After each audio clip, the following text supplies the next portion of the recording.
legal ver essa evolução. Eu tive a oportunidade durante a pesquisa, eu apliquei 92 questionários, 92 pessoas de diferentes áreas e histórias. A economia solidária, ela é sustentada por histórias de protagonismo. Essas mulheres, principalmente, 83% eram mulheres. Essas mulheres são muito guerreiras.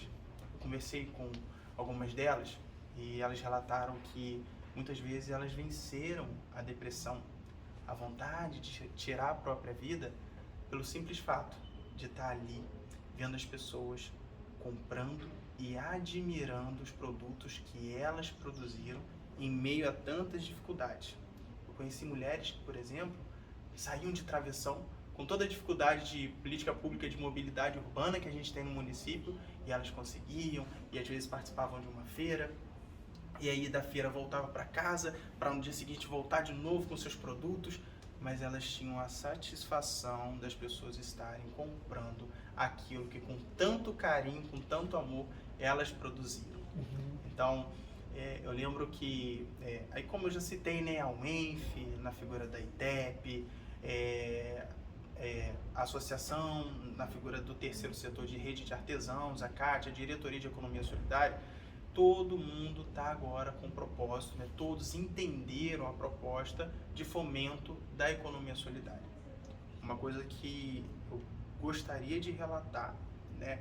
E é importante aproveitar essa oportunidade da necessidade dos atores envolvidos nesse processo de fomento da economia solidária dialogarem, se unirem. A gente via, em alguns momentos, eu vi como pesquisador, eu vi como, num período que eu trabalhei como assessor técnico na Diretoria de Economia Solidária, a dificuldade de união desses atores de fomento, e às vezes isso se estendia até os empreendedores solidários, nessa perspectiva de cadê a solidariedade? Então, ela precisa ser construída e ela precisa ser orientada de baixo para cima, já que são os atores que são responsáveis por fomentar o tema no município. Então eu observei isso na pesquisa e durante também a formulação e a implementação de uma política pública, onde a gente conseguiu criar os primeiros espaços de economia solidária no estado do Rio, dentro de shoppings. Eu lembro que no dia 15 de dezembro, eu sei porque é o Dia Internacional da Economia Solidária, estou tentando lembrar aqui o ano, eu acho que foi em 2019, se não me engano. Durante a aplicação da minha pesquisa, eu participei de um evento ali próximo ao IFE, no estacionamento ao lado da clínica do falecido Dr. Macou. E ali estava sendo realizado um evento muito bacana, onde foram criados, né, espaços para cada empreendedor e empreendedora expor seus produtos. Então tinha quadros pintados em azulejos, tinha crochê, macramê, laços, bonecas de pano, tinha muitos produtos da agroecologia que vieram do Imbé, que as pessoas vendiam ali milho, ai meu Deus, qual é o nome daquilo? Licor de jabuticaba, bolo de fubá, tudo isso produzido, tudo encantador e com atrações culturais. Foi fomentado o espaço. E aí eu lembro que foi um ótimo momento para eu aplicar os meus questionários. Estava ali como pesquisador, aplicando questionário com todo mundo ali. E aí eu estava observando a dificuldade de fluxo de pessoas. Eu via aquilo tudo fantástico, tudo bonito, tudo muito organizado, mas eu não via muita gente comprando. E aquilo me apertava o coração. Falei, poxa, eu sei que é a economia solidária, mas o aspecto financeiro é fundamental para sustentar isso. Eles têm um custo com deslocamento, custo com produção, custo e as demandas pessoais de cada um.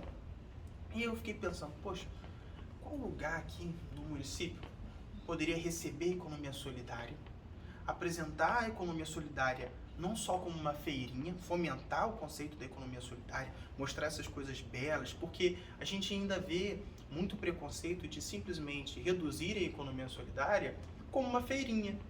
Não entendem o por trás, os benefícios, tudo que faz parte desse ecossistema.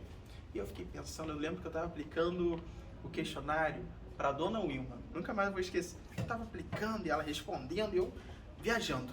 Falei, onde a gente poderia pensar no espaço da economia solidária. E no centro, o centro está apresentando algumas dificuldades. Isso antes da pandemia ainda. Falei, por que não no shopping? No shopping ali, você tem um fluxo de pessoas da classe A, B, C, D e E.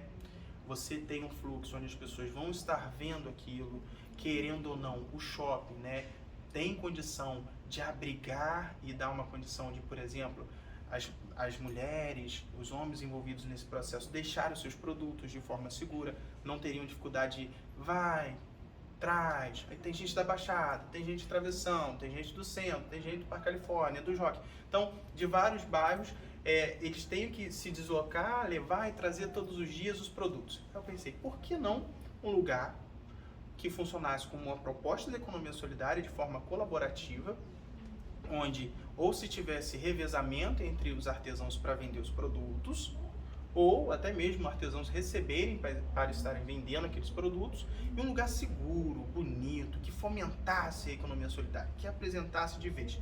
E, claro, shopping tem a concentração de pessoas com potencial de gastos, né? A gente sabe que o artesanato, né, principalmente que era o carro-chefe na produção, às vezes não são produtos baratos. Então, quem tem mais potencial de compra? Só de classe A, B, C, pessoas que estão ali frequentando os shoppings. E aí foi pensado numa perspectiva que eu abordei muito no meu TCC, perspectiva da hélice tríplice. Como que foi pensada a loja? Os negócios de alto impacto social que a gente denominou depois. Na perspectiva da hélice tríplice, que o que é isso?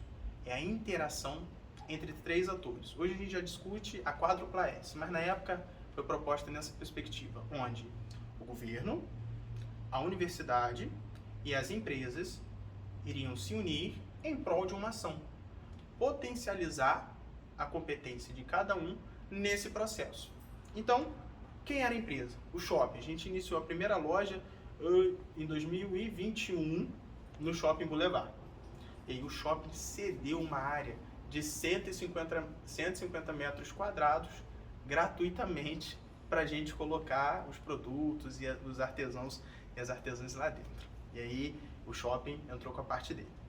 A universidade, na figura da ITEP, na figura da extensão, no fomento do conhecimento, do acompanhamento, entrou nessa parte mais de manutenção da loja. E o governo dando toda a assistência de divulgação, dando condição principalmente na intermediação ali do contrato, enfim. Os três atores se uniram e deram origem aos negócios de alto impacto social. Aí o primeiro foi no Boulevard, se não me engano, em julho. E aí, um mês depois, a gente teve um segundo espaço doado pelo Guarulhos Shopping Plaza, ali. Também um espaço muito bacana. Aí contou com a presença do prefeito, posteriormente o governador Cláudio Castro também veio, enfim. E aí, posterior a essas ações, que durou mais ou menos, essa política pública durou um período aí de 3 meses, poderia ter durado mais, mas vou encerrar aqui minha fala.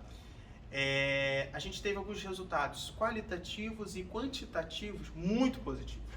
Por exemplo, a gente se aproximou, num período de pandemia, de um faturamento, foi logo assim depois que os shoppings abriram, um faturamento de uma das lojas no valor de R$65 mil, dividido ali para 82 artesãos ali presentes naquela loja.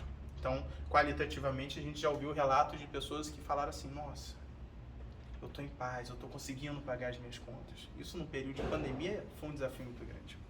Sendo assim, pessoal, sejam solidários.